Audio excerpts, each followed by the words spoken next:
Hey y'all, welcome back to Poplar Creek Farm. I am Kirsten and this is my little garden helper Callie. So today I'm doing a collaboration video, which I'm super excited about. I'm doing a collaboration with Sarah from Not a Green Thumb, which is a very deceiving name because she definitely has a green thumb. Her garden is absolutely beautiful. So we're doing a collaboration about planting our fall garden. We're both going to be planting a fall garden for the first time ever. I've been gardening for a few years. I grew up gardening, pretty much all my family gardens. So I've been around gardening my whole life, but none of my family's ever really done a fall garden, planting specifically in fall to kind of extend our season. So being that we are in Zone 5B, and our season is not super long, so I'm in 5B. Sarah is in Zone 6A in Ontario, Canada. So we have, both of us have kind of short growing seasons. So we both are kind of looking to extend our season as much as possible. So we are looking, like I said, to extend our season and kind of see what a fall garden's about. There's things that we can grow in fall gardens that we can't necessarily grow all the time. So things that I tried this year that I hadn't grown before, such as like radishes, even some of my spinach, which I've grown spinach before plenty of times, they bolted before I could actually even harvest anything. So that's kind of where the fall garden comes in. It's things that like cooler weather typically. So I'm going to go over my seeds and kind of how I'm planning out this garden. If you go over to Sarah's channel and watch our collab video, you'll see that she does more square foot gardening because she's got 3 raised beds in a small area she's renting. Cost of living in Ontario is way more expensive than here. We would not be where we're at if we lived up there, unfortunately. So we're very lucky. I have a 2,000 square foot garden.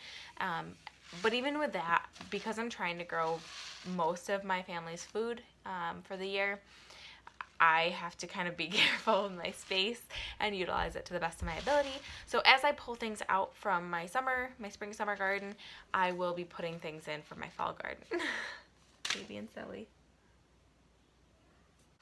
Alright, so let's go ahead and get into this. I typically get my first frost and my last frost date from Farmer's Almanac. They seem to be pretty accurate most years. This year, I have to say my last frost was so off. My last frost was supposed to be May 11th, and we had snow like a day before that. So that was not our last frost. We probably had another frost a week and a half to 2 weeks after that. So just kind of take it with a grain of salt. Give yourself some time around that to be planning, whether it be for your first frost or your last frost. So a lot of these I can start inside. Now, things that you cannot start inside ahead of time are things like any kind of ground crop or a root crop. So things that you're harvesting for the root. Beets, radishes, kohlrabi, turnips, carrots, anything like that, they don't do well because they don't do well with transplanting. So let's go ahead and dive in and see what I'm growing. Alright guys, so let's go ahead and start looking at things that I am going to be sowing outside. Things that you cannot sow inside because they don't do well with transplanting. Things that are, like I said, any root vegetables, you cannot transplant typically. You can sometimes, but they don't typically do well. So first thing is kohlrabi. I am super excited about growing kohlrabi. I have not actually grown it before. Kohlrabi is very similar to a cabbage except for it's not leafy. You actually harvest for the root, and the root is very tasty. It tastes like cabbage pretty much. So this one is about 56 days to maturity, and this honestly can tolerate some frost. So it's not something I'm super concerned about putting out later and having a frost, which my first frost date is October 11th estimated. So I can kind of play with that date. So I'm probably going to plant this outside somewhere around mid-August, because that will give me the harvest even before my first frost date. But I will probably succession plant this. So I've got 50 seeds. I'll probably do half kind of like middle of August, and then half again like beginning of September, so that I have multiple harvests. Another thing are radishes. So these are Burpees. I picked these up in the grocery store. These radishes are one of those things that are super fast to harvest. They mature really quick. This variety is 22 days, and this one is 35 days. They also tolerate the cool really well, and they don't tolerate the heat. I planted these in my spring garden, and they did not mature quick enough for it, before it got too hot, so they bolted. So I didn't get to get any of my radishes. I had like these teeny tiny little baby radishes that were pitiful. You back? My garden helper back? Okay, go ahead, sit down. So I'm gonna go ahead and plant these. I will probably start planting these succession planting in like September. There's really no point in me trying these sooner because they're just not gonna tolerate it. Now, Fruition Seeds, during COVID, the place they order their seed packets from ran out, and they weren't printing very fast. And obviously, if you have tried to order seeds in the last few months, you know that there was a huge shortage because everybody was trying to order seeds. So they actually had some local artists draw up seed packets, which I think is just really cool. So this one is my beets. I tried beets once I tried 2 types of beets, the dark red beets and the golden beets. Tried those in the spring, and I had really 0% germination. Now I think it's because we had one hard frost that was really late, and they just kind of killed them. So I did resow them. I have red beets out there. I have no golden beets. They didn't germinate either the second time. Probably my error. I have never grown beets before. Love beets, but I've never grown them. So I'm going to retry these, and they do like cool weather. So because this one doesn't have all the information on it, I can't tell you for sure how long it is to harvest, but it's not super long. They don't take super long, and it does have that I can go to Fruition Seeds for the information. So I will probably start my beets like middle of August, which will be a succession because I've already got some out there. Another one is turnip, which is very similar to a rutabaga. These do great in the fall. They are very frost hardy, and they're about 38 days to maturity, so it's really, really fast. So I will start these multiple times. Again, these are succession, and these are there's 150 seeds here, so I will have plenty. Now, my lettuces, although they're doing okay in the heat, they don't do great. Even though they're cut and come again, they don't always do great. So I will probably replace those with things like these. Another thing I'm going to be doing, which you should be excited about, Missy, is peas. This little one can eat every pea on the vine. I have gotten like maybe 1 or 2 peas this year. Huh. Because you eat them all. So again, from Fruition Seed, these are sugar snap peas. These are really fast to maturity, and they about 61 days of maturity, and they do really well in the cool. So I will also probably sow these in early August to succession plant. Now I have peas out there currently, and they are still producing some, not great. So I will replant these once those ones get pulled up. All right, now my giant pile of brassicas and lettuces. So dwarf kale. I have some of these out there in the garden now. They don't taste as great in the heat, so I can't wait to get these out in the spring. Or I'm sorry, in the fall. I'm already thinking about spring for next year. So I've got lots of dwarf kale left to sow. These are about 50 days to maturity, so they're quick. It's another quick one. Again, kale, all kale is frost hardy. They actually get sweeter. So sugar actually in the plant is what kind of causes it to be frost hardy.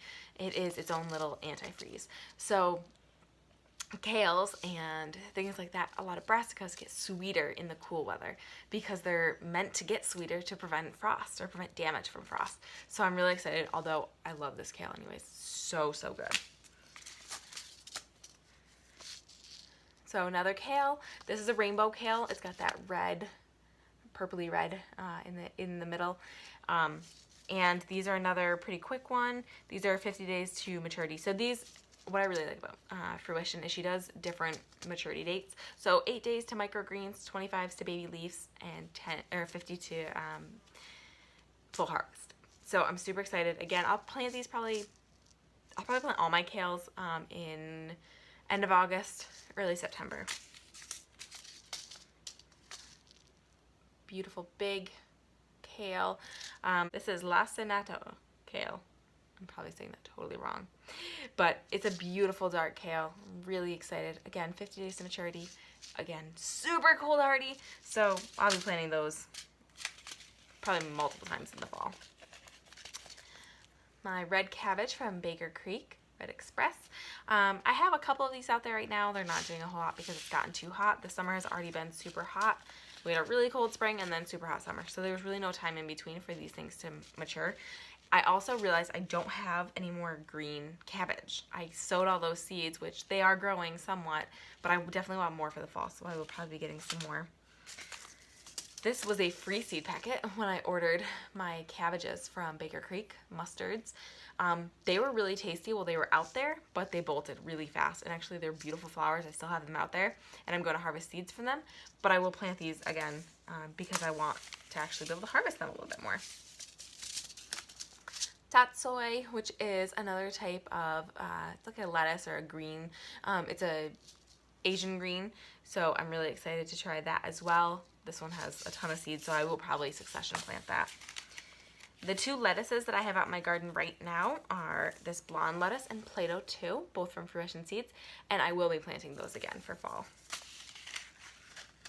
Ooh, losing a couple seeds out of this packet.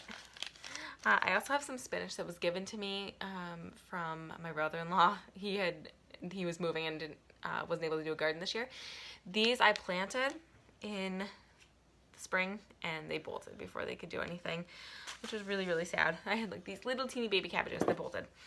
So I will be planting more of those. Now all of those, the cabbages, the kales, the lettuce, so all of those I can start inside. I don't know if I will, just because I don't know if I need to start them inside, but I may. I actually have, I'm down here in my basement by my grow station, which is 2 9-foot stations. I can fit 9 trays. This is where I keep all my seeds. Totally not nearly as organized as Sarah is. She's way more organized than me. But these are 10 by 20 trays. I also put a tray inside of it that is a mesh bottom tray. I use soil blocks for my seed starting, and then I have grow lights, I have heat mats. If you look back at some of my videos from early spring of how I started my seeds, it'll kind of go over that. But that's what I do, and I can start lots and lots and lots of seeds inside for the fall, and then transplant them out once I pull other stuff out. But because these are so cold hardy, I don't really need to. They can survive without me starting them early. They'll still germinate outside even in early September. So we'll see. I probably will end up starting them inside, some of them at least, just because I'll get, itching to start seeds. But we'll see. These ones I will start inside. So these are some more of my brassicas. I have 2 packages of broccoli right now because I love broccoli, and my broccoli didn't do super hot this year in the spring. So I'm going to be planting a ton, which is probably one thing that I'll definitely start inside and have kind of going before I put it outside. Also, cauliflower, which is from Johnny Selected Seeds. And I will link most of the seed places down below, the ones I've ordered from, the ones that I was given or just picked from the grocery store. I won't. You're silly. I also am going to do one more herb. I may do a couple other ones here and there, but I'm going to do cilantro. So I had cilantro growing, but this is another one that doesn't tolerate a lot of heat, so it bolted. And so I'll be starting that. Now, one huge reference that I have found, now my binder, my garden binder is super disorganized at this point because once we got everything transplanted outside, the recording just kind of went to the wayside. But although I have no seeds from Botanical Interest, I will eventually order some. I do order their seed catalog, or have it come as a free seed catalog. Inside of it, there was an indoor and outdoor sowing seed guide, which I have found hugely helpful. It's not specific to, okay, you start it on this date, you start these on this date. But it does tell you, so outdoor sowing guide, these are from before your last frost and before your first frost. So things like beans that you can start outside 6 to 8 weeks, or broccoli 4 to 6 weeks outside before your last frost, but also 3 to 4 months before your average first fall frost date. You can start things like cauliflower, rutabagas, Brussels sprouts. So I think this has just been hugely helpful to kind of get an idea of when to start what. It's not 100% everything I grow, but it gives me a really good idea, especially if I know things are kind of in the same family and grow similarly. Now, one thing you're going to see in Sarah's video that I really appreciate, hence my shirt, is about attracting pollinators. Now, she's planting a lot of flowers in her garden. She lives in the city or in a town. I live in a very rural area. I have 13 acres. We have a vast selection of wildflowers for our bees. I did plant a bee garden this year, which really didn't do super well, but I do plant flowers, but I don't think I'm going to plant a whole lot in the fall because I do have bees myself that we harvest honey from. We have things that are going to be coming into fruition in the fall. My goldenrod will be huge. So there's plenty of things that will give them plenty of nectar and attract pollinators to my property. Now, again, I have bees. I have 4 hives, so I don't really need to attract them a whole lot. They do pretty much stay on my property because, again, we have all the wildflowers. So we don't really have to plant them. But if you guys are in an area where you're in a town or you're in a city and you're struggling with pollinators, I've heard a lot of people are struggling with pollinators in their summer gardens. They're having fruits fall off before they're pollinated because it takes so long to get pollinators to their garden. So definitely plant pollinator friendly seeds. Now, on that note, if you can plant native, so things that are native to your area that would be in bloom anyways in your area is the best. Second best is anything that has a really good nectar source and that will be able to survive in the cool weather. So that's just kind of my take on that, but I really liked that Sarah was planting flowers for the pollinators because that's kind of really close to my heart and something that just makes me very happy. Are you ready to plant our fall garden? Yeah. I'm super excited. We are also doing a follow-up video to this in a few months, I guess it'll probably be. I'm not sure exactly when we're going to do it, but we're going to kind of follow up and say how our garden went, how our planning actually worked out, and was it a success or are there things we're going to change? Because we are both doing our fall garden for the very first time. There's going to be a ton of learning. People who have gardened for 20, 30 years are still learning every year. And so I think that's something super important is to be able to kind of take a step back and look and say, what did I learn? What can I do differently? What can I do better? So please follow us for the second video, and please go check out Sarah's page. Like I said, not a green thumb, although she definitely has a green thumb. She has a beautiful garden. So please go check out her page, like and subscribe her videos. She is awesome. And thank y'all for joining us. Please like and subscribe.